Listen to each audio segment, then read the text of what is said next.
IBM shares holding relatively steady in a downbeat week for the tech sector. But on Tuesday, the company did announce plans to lay off a small percentage of its workforce, which could total thousands of jobs, joining a slew of other companies in the last month, slimming down on labor right now. Joining me here in a CNBC exclusive interview from the Citi TMT conference, IBM CEO and Chair Arvind Krishna. It's great to see you. Sarah, always great to be here with you and CNBC in this wonderful locale. It is beautiful as the sun comes up here. But to tell us a little bit about the layoff news, because obviously there's a lot of concern right now that it's tied to AI, and AI is coming for our jobs.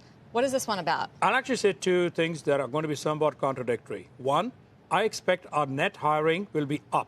We are going to be hiring more people over the next 12 months than we actually have done in any of the previous 5 years. So that says something about what we're doing, and these are going to be people from college, people with the degrees, people with the skills we need, which is around AI, around quantum, around helping our clients deploy technology.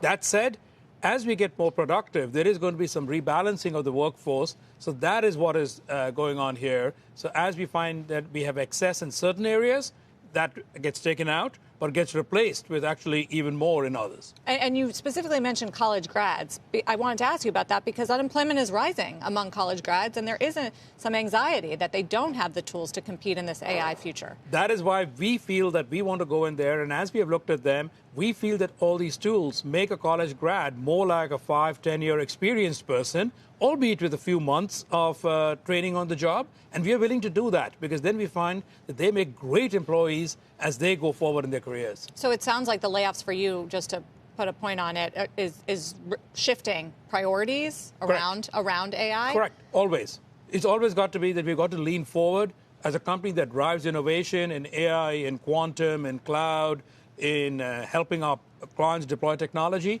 We've got to lean forward into what our clients want, and that means less in the areas they don't want. So this week, there's been some concern in the markets, high valuations, AI bubbles. Do you think that those fears are overblown or justified?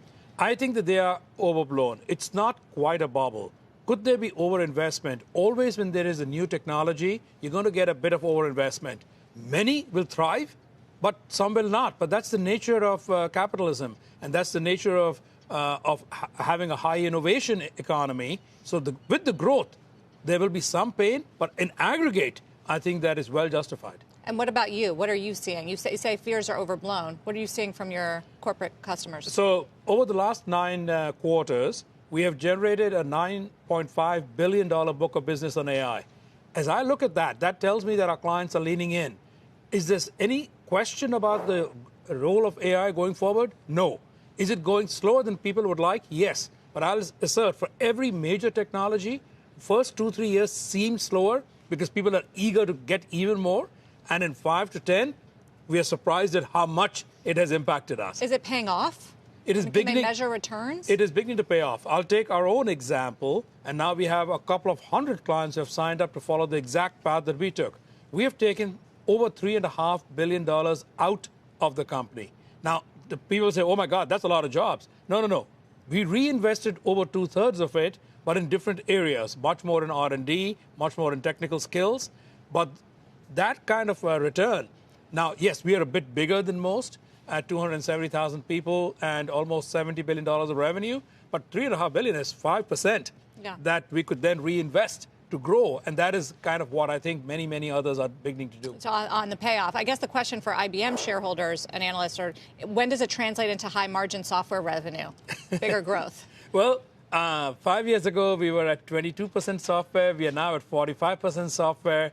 Our margins in software have gone up more than 5 points during that time. So I'd say that if I look at the overall company, the reason that our overall margins are going up, the reason we are returning more and more cash to our shareholders. This year, we are committed to $14 billion. If I look at it, we were in the single-digit billions a few years ago. That kind of shows that the strategy is working.